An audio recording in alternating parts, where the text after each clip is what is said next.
you'll find that with the way that front four is lined up, to have that overload of the wing back, then able to work the ball across, it actually works better, in my opinion, for working the ball across the box than a 4-3-2-1, which is saying something because that is really what the 4-3-2-1 is kind of stereotyped as. It is the switch, work the ball across the box, but this formation, because it's such a strict line of four, does that so well. The 4-2-4. A formation that I feel definitely gets overshadowed by its counterpart in the 4-2-2 and the 4-4-2. However, the 4-2-4, when formatted correctly, can be extremely competitive in this year's game.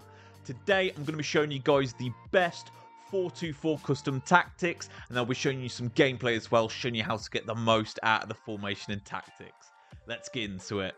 If you guys are enjoying the videos and you haven't subscribed to the channel already, please do hit subscribe and turn the bell on. It really helps me out and goes a long way.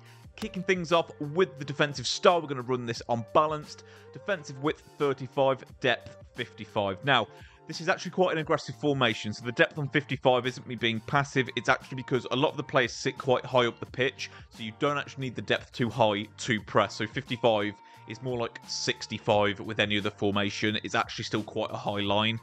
Defensive width is 35. Me personally, I always feel like the one way I can see goals is through the middle, so I just like to keep that squeeze in the middle, and if I have to pull wing backs out of position a little bit to cover the wings, then that's what I will do. So that is why it's set up the way it is. Build-up play is balanced direct passing, simply because we've got a line of 4, and we will have an overlapping wing back in this setup as well to make it a line of 5. It quite literally is like a straight line of players. So to have direct passing on where you're pinning the opponent back and having like a line of 4 or 5 players to work the ball across with, works an absolute dream. Direct passing pins them back, and then you've got more players than they've got defenders to work the ball across and always find the spare man. It works an absolute dream. Offensive width is 35. That might seem narrow. This formation, the wingers literally sit on the bylines. So I literally did this just to see if I could tighten it up a bit. But it seems no matter what you do, this formation is just wide. So I don't really think the offensive width matters too much, but 35 is a spot where it does work well in game. Players in the box is on 6. This is just basically aggressive, not too passive. 6 always is kind of like the go-to number, and it does just work really well with this one, so that is what I'm running with. As far as corners and free kicks, just go with whatever your personal preference is. Getting into the player instructions, we'll start with the wingers. They are both just on comeback on defense. That is the same on both sides.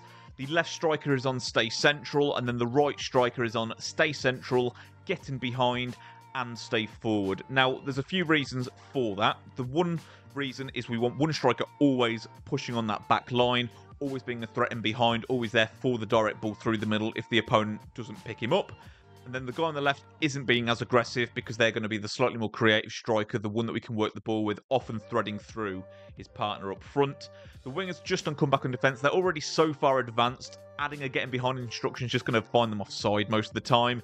Cut inside I don't want. I like how much this stretches the opponent out. And getting to the box for cross just isn't really something that I think is necessary for this setup. They get involved just as much as you would need them to, with it just being unbalanced. But effectively, having the striker on getting behind also serves as a runner at the back post to get headers, knockdowns, that kind of a thing, because it will be our left back in this setup that is overlapping. So if you wanted to reverse these tactics around and have your right back as the overlapper, I'd recommend swapping the two strikers' instructions around so that the striker doing the getting behind and the more aggressive runs is on the further side to the wing back that is overlapping. Both of the centre mids are on stay back while attacking. However, the centre mid on the side of your overlapping wing back is going to be on cover wing, whereas the one not on that side is going to be on cover centre. So right centre mid, stay back, cover centre, left centre mid, stay back, cover wing.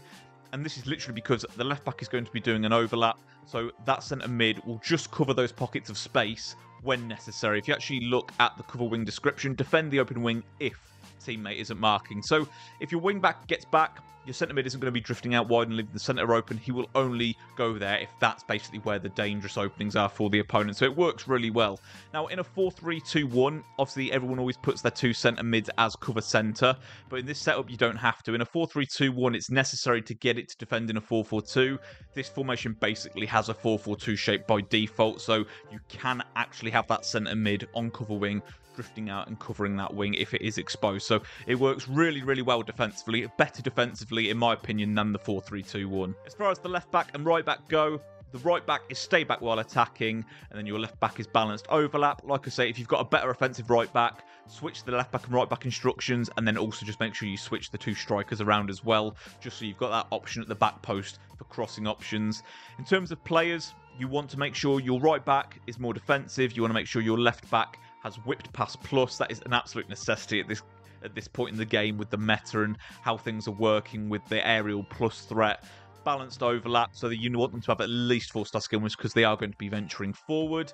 As far as your strikers go, I have found the kind of Højlund, Haaland, Drogba, that kind of style of striker working really well as the aggressor. But if you are fortunate enough to be on a bigger budget, someone like a Team of the Year Cristiano Ronaldo will also work in this position. You basically just want people that have a certain aerial presence but are very strong runners as well. The left striker, again, if budget wasn't an issue, you would go for somebody like a Cruyff in this position, but someone a little bit more nimble, someone you can work the ball with better, but you still want them to be a great finisher because they will be getting in positions to score a lot themselves. I would highly recommend that the winger on the side of your overlapping wing back has a finesse shot threat. So if you've got your left back as the overlapper, have your left winger as a finesse shot threat, because often you can just cut it inside to them and you can just whip one early if you are having a game where you are struggling to get in. As far as the right winger, it's kind of just a traditional winger. There isn't really anything too specific that you need for that position. And as far as the centre mids go, just make sure your guy that stay back cover centre is your true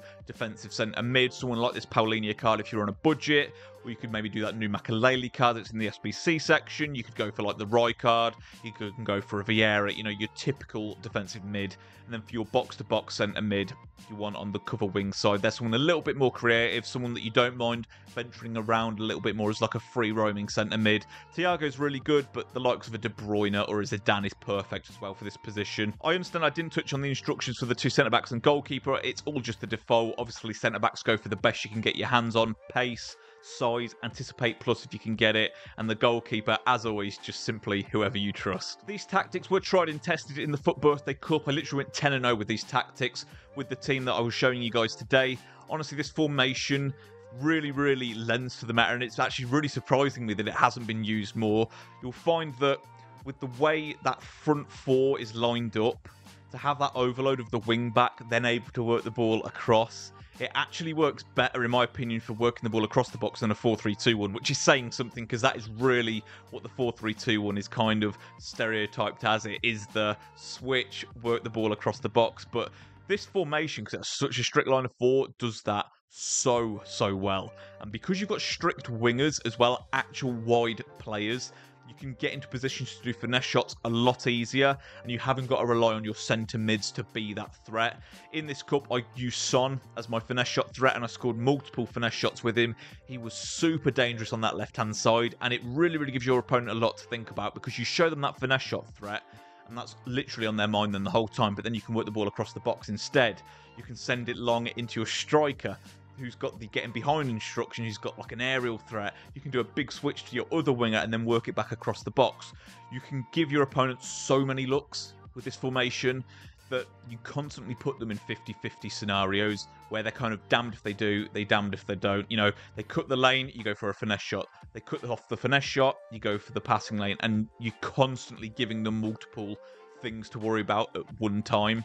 Now, as far as I was speaking earlier about the defensive structure of the formation, because you've got 2 stay-back centre mids, but still an attacking 5 with the overlapping wing-back, it really does feel like a bit like a 5-back in the sense that you get an overload in the attack, but you've still got such a robustness on the defence. I wasn't sure if the cover centre on one centre mid and the cover wing on the other centre mid was kind of going to leave the midfield naked in the middle, but it doesn't at all, because that centre mid on cover wing, if you actually look at that like small print that I showed you guys earlier, cover wing is only if the wide areas are open, and if the wide areas are open, that's where the attack is going to be coming from. That's where your opponent's going to try and exploit. So it works super well. You will have 2 centre mids working as partners in the middle. You're not going to have one guy left on his own. It's just simply your one centre mid is just going to cover for your wing back if that's where the serious opening is, which works an absolute treat. But these tactics are tons of fun. I feel like you can play a lot more authentically, but you can still lean it towards the meta as well if you want to. You can abuse that aerial threat because you have 2 strict strikers with an overlapping wing back on one side. So I just feel like this is best formation, in my opinion, for giving your opponent the most things to think about. Like, it's so serious on the attack. I had tons of fun with these tactics, and I really, really can't wait for the next Weekend League to come around. We have a proper go at Weekend League with these tactics, because I think I could have a really, really solid run with these, and I definitely think they'll work an absolute dream for you guys as well. If you did enjoy the video today, guys, I will link my custom tactics playlist in the description below for you guys to check out. But as always, guys, if you did make it this far in the video, I really appreciate your time. If you did enjoy it, please subscribe to the channel if you haven't already and turn your bell on. Take care, guys.